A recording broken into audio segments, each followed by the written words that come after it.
जाएंगे राजधानी भोपाल और रुक करेंगे मुख्यमंत्री डॉक्टर मोहन यादव की प्रेस कॉन्फ्रेंस। इसी आधार पर हम अपने उच्च मूल्य जो रोजगार सृजित करेंगे, खासकर उस दिशा में हम आगे बढ़ेंगे जहां हम हमारी प्रतिभाओं के बलबूते पर इस फार्मा सेक्टर में लंबी छलांग लगाएंगे। सेमीकंडक्टर ये एक बड़ा सेक्टर है। मैं कल गुजरात में भी सेमीकंडक्टर के ऊपर वहां के मुख्यमंत्री से बात करके आया हूं और सेमीकंडक्टर मिशन 2 उभरती तकनीक है जिसके आधार पर इलेक्ट्रॉनिक कंपोनेंट मैन्युफैक्चरिंग एआई आधारित तकनीकों के आधार पर प्रदेश में हाईटेक उद्योग, डिजिटल निवेश, नवाचार आधारित उद्यमिता को हम भी कदम से कदम मिलाकर बढ़ाने के लिए आगे बढ़ेंगे। अगर प्रदेश के पारंपरिक औद्योगिक क्षेत्र के लिए भी ये निश्चित रूप से हमारे लिए ये जो अभी तक हमारे इंडस्ट्री जो चल रही है जो परंपरागत आधारित है उनको भी उनके लिए रिनोवेशन के आधार है। आप कभी कल्पना करना, पहले की कॉटन इंडस्ट्री इसलिए डूब गई कि उनको रिनोवेशन करने का मौका नहीं मिला था। अगर नई टेक्नोलॉजी के साथ कदम से कदम मिला के चलना है तो नए उद्योग लगाना अच्छी बात है, लेकिन जो चालू उद्योग है उन उद्योगों को संवर्धन करना ये भी एक बड़ा विषय रहता है। इसमें इस चीज के लिए गुंजाइश दी जिससे अर्थव्यवस्था, रोजगार और औद्योगिक पुनर्जीवन को नई गति प्रदान होगी। 200 लेगेसी इंडस्ट्रियल क्लस्टर के पुनर्जीवन, ये जो खासकर जो मैंने बात कही है, इसमें अधोसंरचना में सुधार, निवेश पुनर्स्थापन, उत्पादन विस्तार और स्थानीय रोजगार को नई ऊर्जा मिलेगी। इसी आधार पर औद्योगिक भूमि, लॉजिस्टिक एवं सप्लाई चेन को भी हम अधिक कुशल बनाने वाले हैं। एमएसएमई में भी इसी तरह से एमएसएमई के लिए जो हमारी मध्यम श्रेणी की उद्यमिता है इसमें स्वरोजगार और औद्योगिक विस्तार को मजबूती प्रदान करेगी। इसकी 3 रणनीति है और तीनों तरह से हमारे लिए बहुत काम आएगी। मैं मान के चलता हूँ इससे वित्तीय स्थिरता, तरलता, समर्थन और संस्थागत सहयोग किसी भी इंडस्ट्री के इसी प्रकार से हम आगे बढ़ा सकते हैं जिसमें अधिक प्रतिस्पर्धी, आत्मनिर्भर और विस्तार उन्मुख ये एक गति देने के लिए सरलता हो जाती है कि हम अपने काम को समेकित रूप से कैसे करें। सेवा क्षेत्र और वैश्विक नेतृत्व, आज के समय में हमारे पास तो आईटी, पर्यटन, स्वास्थ्य, शिक्षा, इनके प्रमुख केंद्रों का विकास करने के लिए ये बजट में इस बात की भी गुंजाइश दी है और ये हमारा बड़ी संभावना वाला क्षेत्र है। 2047 की दृष्टि से वैश्विक सेवा क्षेत्र में नेतृत्व दिलाने के लिए सेवा क्षेत्र को जो प्रमुखता दी गई है जिसमें IT, health, education, tourism, professional services के केंद्र के रूप में विकसित करने का मौका दिया है। महिलाओं के लिए हमारी सरकार लगातार काम कर रही है और ऐसे में माननीय प्रधानमंत्री जी ने भी नारी सशक्तिकरण के लिए बजट में पर्याप्त गुंजाइश दी है जिसके आधार पर बहनों को सुविधा, सुरक्षा और कौशल विकास को प्राथमिकता देने के लिए पर्याप्त वीजीएफ और पूंजीगत सहायता से प्रत्येक जिले के अंदर एक छात्रावास खोलने के लिए 10,000 करोड़ की जो राशि रखी है ये पहली बार हो रहा है हमारे लिए। तो हम अभी 4 हॉस्टल हमारे अपने राज्य में खोलने वाले थे, लेकिन इस आधार पर हम अपने यहाँ लगभग हर जिले के अंदर हमारे प्रस्ताव भी जाएंगे क्योंकि जब हम छोटे छोटे स्थान पर औद्योगिकरण के लिए इस तरह आगे बढ़ रहे तो बहनों को कठिनाई होती है अपने घर से आने जाने में। ऐसे में प्रोफेशनल काम करने वाली बहनों के लिए छात्रावास ये बड़ी अपनी भूमिका अदा करेंगे। महिलाओं को रोजगार के अवसर बढ़ाने के लिए 1.5 लाख सेवा प्रदाताओं के लिए 1 लाख संबद्ध पेशेवर को प्रशिक्षित करने का जो लक्ष्य रखा है, यही तो सबका साथ सबका विकास है। महिला उद्यमिता को बढ़ावा देने के लिए ग्रामीण महिला नेतृत्व के लिए विशेष उद्यमिता के लिए जिसमें लखपति दीदी आधारित सामुदायिक स्व सहायता समूह और इसके लिए सब प्रकार के प्रबंधन माननीय प्रधानमंत्री, राष्ट्रपति, वित्त मंत्री ने अपने प्रधानमंत्री जी के मार्गदर्शन में किए हैं। अब अपने लिए मैं मेट्रोपॉलिटन सिटी की तरफ अगर देखता हूँ तो ये जो हमने पहले से प्लान किया है और उसी प्लान को बड़ा विस्तारित रूप में माननीय प्रधानमंत्री ने नए बजट में प्रमोट किया है। कई बार तो लगता है कि हमारा 2 साल का बजट राज्य सरकार का केंद्र सरकार के साथ उस एक आवरण के अंदर की आत्मा से तालमेल कराते हुए चल रहा है। हर क्षेत्र में जहाँ जहाँ हमने काम करना प्रारंभ किया है हर जगह प्रमोट करने के लिए दिखती है। ऐसे में यह नीति प्रदेश की शहरी विकास के लिए भी लाभकारी होगी क्योंकि हमारे अपने जब 2 मेट्रोपॉलिटन सिटी में हम लगभग 6 जिले लेकर आ रहे हैं तो टियर 2 और टियर 3 इन सिटी के लिए भी जो पर्याप्त धनराशि दी गई है इसी से विकास होगा और इसी से हम आगे बढ़ेंगे। ऐसे में शहरी क्षेत्रों में नियोजित आर्थिक विकास के लिए औद्योगिक, व्यावसायिक क्लस्टरिंग, आधुनिक अधोसंरचना का निर्माण होगा और मध्य प्रदेश में प्रमुख शहर संगठित और आर्थिक रूप से समृद्ध होंगे। अवसंरचना निवेश मॉडल मध्य प्रदेश के लिए अत्यंत लाभकारी होगा, जिसमें कनेक्टिविटी, लॉजिस्टिक और व्यापारिक सुगमता के लिए मजबूती देगा। और जैसे मैंने बताया, टीयर 2, टीयर 3 के लिए वित्तीय क्षेत्र में भी सुधार के लिए इसी प्रकार के हमारे सभी प्रकार के निवेशकों के विश्वास को कायम रखेंगे। पूंजी प्रवाह और वित्तीय स्थिरता को भी मजबूत करेंगे, जिसमें बैंकिंग सुधार, फेमा के नियमों की समीक्षा, कारपोरेट म्यूनिसिपल बॉन्ड बाजार को मजबूत करना और वित्तीय संस्थाओं को पुनर्गठन के लिए ये मध्य प्रदेश की हमारी सुदृढ़ वित्तीय व्यवस्था में निवेशकों का विश्वास जीतने का काम करेंगे। सामाजिक समावेशन भी इसमें किया है। मुझे इस बात की प्रसन्नता है कि हम अपने बजट के आधार पर अत्यंत लाभकारी भावना से खासकर सामाजिक समावेशन आधारित आर्थिक विकास योजना का जो प्लान किया है, ये मानव पूंजी के निर्माण में बड़ी महत्वपूर्ण भूमिका अदा करेगा। इसमें दिव्यांग कौशल भी है। सभी जिलों में गर्ल्स हॉस्टल, शिक्षा कौशल आधारित पहलों के आधार पर हमारी सामाजिक उत्तरदायित्व की भावना बहुत मजबूत होगी और मानव पूंजी का सुदृढ़ निर्माण होगा। हरित अर्थव्यवस्था, सतत विकास, ये खास करके अब ग्रीन एनर्जी का जमाना है और हमारे लिए इस भाव में एग्रीकल्चर को भूलना नहीं है। इसलिए हमने अपने भविष्य उन्मुख अर्थव्यवस्था के लिए इसमें सतत हरित और भविष्य उन्मुखी अर्थव्यवस्था के लिए कार्बन कैप्चर, हरित पहल, पर्यावरणीय निवेश में मध्य प्रदेश को ग्रीन इंडस्ट्री, सतत औद्योगिकरण और दीर्घकालिक पर्यावरणीय संतुलन निश्चित करने का हमने इसमें बड़ी संभावना देखी है, जो भविष्य की ठोस अर्थव्यवस्था बनाने के लिए अपनी महती भूमिका अदा करेगा। और वास्तव में ये केंद्रीय बजट केवल दस्तावेजीकरण नहीं है, इसमें वो सब जोड़ा है जिसके आधार पर भविष्य की संभावनाओं को लेकर चलने की बातें हैं। अब अगर अपने यहाँ कैंसर की दवाइयाँ सस्ती हो रही है और कैंसर की चुनौती सबके सामने है, ऐसे में हम मेडिकल कॉलेज भी जब ज़्यादा खोलते जा रहे हैं, मेडिकल कॉलेज, हेल्थ सेक्टर में हम पर्याप्त ध्यान दे रहे हैं, तो ये हमारे लिए भविष्य की चुनौतियों से निपटने में भी बड़ी भूमिका अदा करेगा। राजकोषीय घाटे की दृष्टि से जो भारत सरकार ने प्रयास किया है, ये वाकई में जब जीडीपी बढ़ाते हैं तो इससे हमारे लिए अपने जो दूसरे खर्चे हैं, बाकी चीज़ें कंट्रोल करने के लिए, और एक सरल भाषा में अगर कहूँ तो हमारे द्वारा माननीय प्रधानमंत्री ने जो नया कॉन्सेप्ट दिया है कि जो वित्त के जानकार हैं उस वित्त के आयोग की सिफारिशों को बगैर लाग लपेट के उसको मैदान में उतारने का जो हिम्मत दिखाना चाहिए। आमतौर पर राजनीतिक दृष्टि से बजट को बनाने में राजनेताओं की भूमिका अपने लाभ के लिए, वोट के लिए 50 तरह से चुनौती वाली रहती है, लेकिन ऐसे समय में शुद्ध रूप से जब डेवलपमेंट की बात हो, डेवलपमेंट से ठोस लंबे समय की छलांग लगाने की बात हो, ऐसे समय में हमको बजाय लोक लुभावन जाने के हमारे राज्य के साथ देश को दीर्घगामी दृष्टि से आर्थिक रूप से सुदृढ़ करने के लिए हमारे जो भारत सरकार के माध्यम से वित्त आयोग की जो सिफारिशों को मांगने का और लागू करने का साहस दिखाया है, ये बड़ी बात है। अदरवाइज ये शिकायत रहती थी कि राज्य बड़े हैं तो बड़े राज्य में उनकी अपनी गरीबी के आधार पर, उनकी कमजोरियों के आधार पर बड़े आवंटन पे वो अपना क्लेम करते हैं, और ऐसे में जो बड़े राज्य के बजाय जो राज्य अपने संसाधनों का बेहतर उपयोग करके जीडीपी में बड़ी भूमिका अदा करते हैं, वो बड़ी भूमिका अदा करने के बाद भी उनको टैक्स में कटौती हो जाती है, उनको वित्तीय मदद की बजाय उनको ये कष्ट उठाना पड़ता है कि भाई हम तो कमजोर को दे रहे हैं। तो ये वित्तीय दृष्टि से, लंबी दृष्टि से कतई उचित नहीं माना जा सकता। इसलिए अपने अपने राज्य अपनी अपनी ग्रोथ करते हुए जो जीडीपी में योगदान देगा उसका जितना जिसका रहेगा जीडीपी में योगदान उतना क्लेम करें।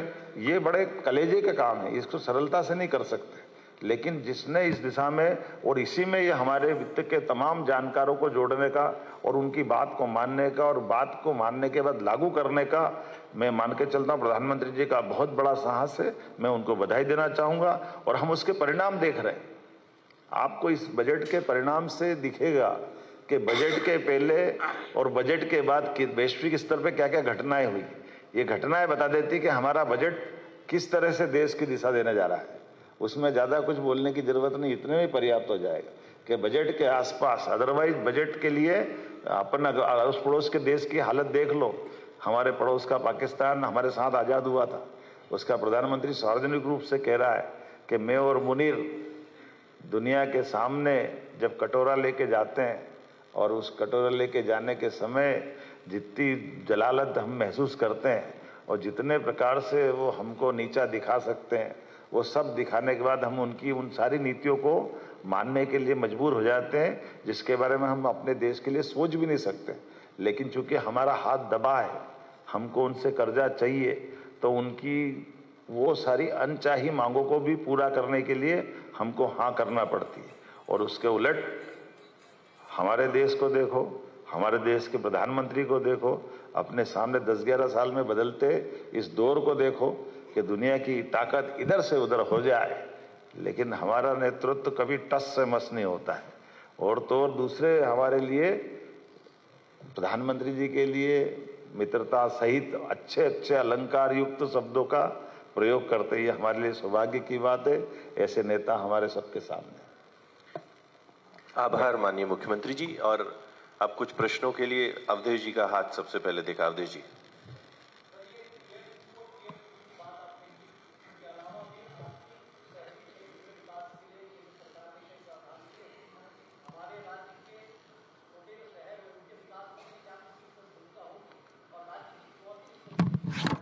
देखिए, ये टीयर 2 टीयर 3 की कल्पना ही हमारे राज्य के लिए वरदान है। हम टीयर 2 जैसे ही करते तो हमारे पास ये हमने 4-5 बड़े नगर दिख जाते हैं।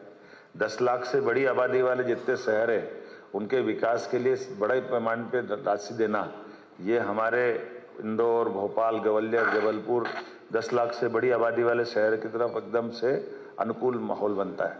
और टीयर 3 करते ही हम जैसे 10 लाख के अंदर वाले शहर है, प्रत्येक शहर तक हम पहुंच रहे हैं। यही हमारे लिए भविष्य की संभावना के लिए बड़ा आधार देंगे। नितिन जी।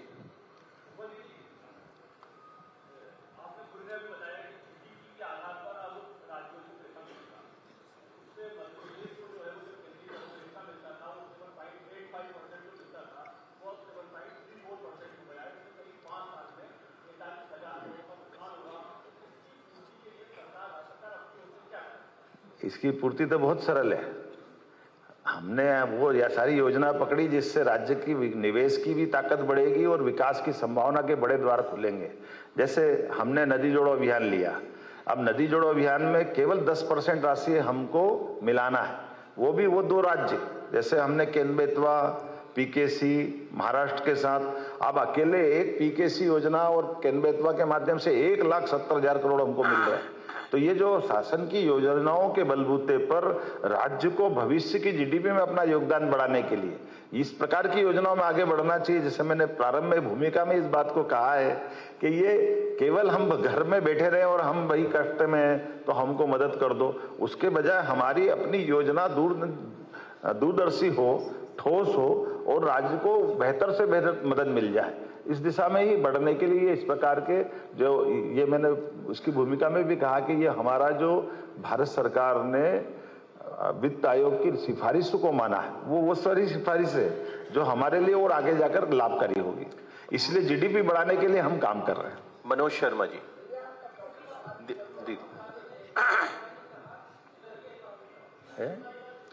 मनोज जी।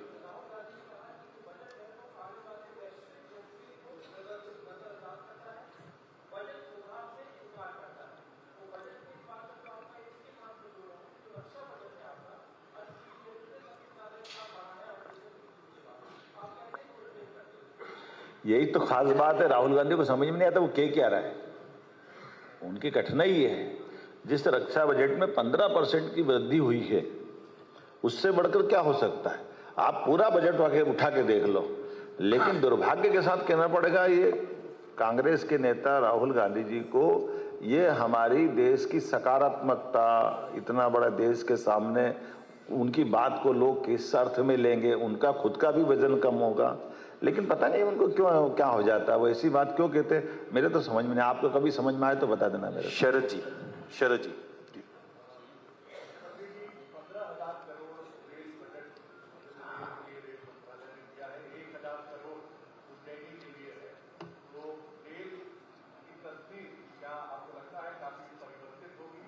जैसा आपने कहा कि इस बार का बजट जो है वो आगे झांकने वाला है, तो वित्त मंत्री जी भी है आपके साथ, मध्य प्रदेश के बजट सच में ये एक बड़ी बात हुई है मध्य प्रदेश के संदर्भ में। रेल में तो क्रांति हो गई। रेल की सुविधाओं को लेकर के भारत सरकार के द्वारा जो मदद की गई, मैं केवल एक आंकड़ा बताऊंगा आपको कि हमारे पास नई रेल पटरी बिछाने के लिए 9 से 14 तक का एक टेन्यूर अगर आप पकड़ें तो मात्र 29 किलोमीटर रेल पटरी बिछती थी अपने प्रदेश के अंदर। आज उसकी स्थिति है 225 किलोमीटर, मतलब 8 गुना बढ़ी। उसी प्रकार से विद्युतीकरण की भी वही स्थिति है। कहाँ 58 किलोमीटर थी, आज वो 276 किलोमीटर है। इसका मतलब 5 गुना बढ़ी है। और हमारे पास अब जिस प्रकार का समय चल रहा है, रेलवे अंडरब्रिज आज हमारे पास 2014 की तुलना में 1162 हो गए। 80 रेलवे स्टेशन अमृत बन रहे हैं। 4 वंदे भारत का एक्सप्रेस ट्रेन निकलने जा रही है। कमलापति तो बन ही चुका है, लेकिन इस प्रकार का मॉडल और कई क्षेत्रों में जा रहा है। मेट्रो ट्रेन में हमको मदद कर रहे हैं। इंदौर मेट्रो, भोपाल मेट्रो, ये तो चालू ही हो गई है। मैं मान के चलता हूं कि जिस प्रकार से समय मिला है, और ये जो भुसावल, खंडवा तीसरी और चौथी लाइन 131 किलोमीटर, इनकी 3 परियोजनाओं को जो मंजूरी मिली है, तो ये कुल मिलाकर के पूरे क्षेत्र में, और इंदौर मनमाड़ और बाकी क्षेत्रों में बता ही नहीं रहा हूं, उसमें अकेले इंदौर मनमाड़ में 18,500 करोड़ की मंजूरी। ये कोई एक राज्य के लिए वरदान होती, उसमें 15,000 करोड़ का तो आवंटन है कि आप खर्चा करो। तो ये वाकई अद्भुत है। मैं शरद जी धन्यवाद देना चाहता हूं, आपका ये बहुत अच्छा प्रश्न है। रेल गरीब आदमियों के लिए, यातायात की व्यवस्था के लिए, किसानों के लिए, उनकी फसल के ट्रांसपोर्टेशन के लिए, क्योंकि हमारे पास में कोई पोर्ट नहीं है। ऐसे में रेल की कनेक्टिविटी जितनी बढ़ेगी, ये हमारे लिए उतना ही आनंद देगी, और उससे हमारे राज्य की गति में और तेजी होगी। ब्रिजेश जी।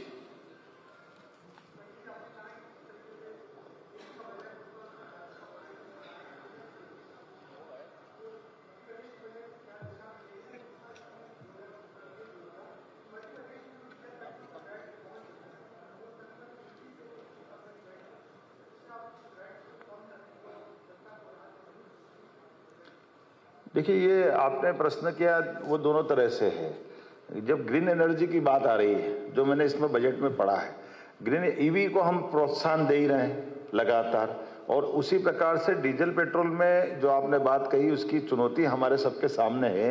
लेकिन राज्य के संसाधन के बलबूते पर, जैसे मैंने कहा कि वित्त आयोग ने कहा है कि जो जितनी जीडीपी देगा उस ढंग से टैक्स मिलेंगे, तो हमारी वित्तीय तरलता के लिए हमारे अभी आय के जो स्रोत है उनको हम नजरअंदाज नहीं कर सकते।